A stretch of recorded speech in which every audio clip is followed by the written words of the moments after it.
با اقدام بانک دولتی امانتگذاری جمهوری تاجیکستان امانت بانک در ناحیه واسه ولایت ختلان مرکز نوی خدمترسانی بانکی رقم 58 521 مورد استفاده قرار داده شد. در مرکز نوی خدمترسانی بانکی 4 نفر ساکنان ناحیه به کار تامین گردیدند.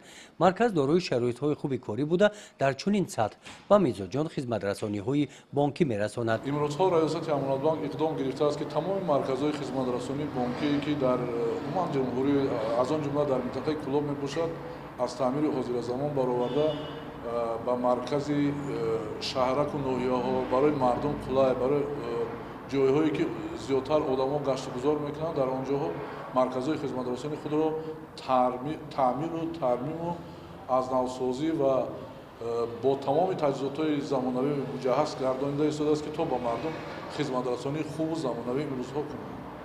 در منطقه کلاب قریب که در همه فیلیال های امانت بانک علاقه مرکزهای خدمترسانی مرحله به مرحله از تعمیر برآورده شده با تجهیزات های حاضر زمان مجهز گردانده شده است و امروز باعث خوشنودی است که در مرکز ناحیه واسه امروز من مرکز نوی حاضر زمان که امروز از تعمیر برآورده شده است و برای مردم خدمترسانی خود را میکنند. کشاده شدن مرکز نوی خدمترسانی بانکی برای میزاجان مخصوصا پیرانسالان امکانیت‌های خوب را مهیا نمودند.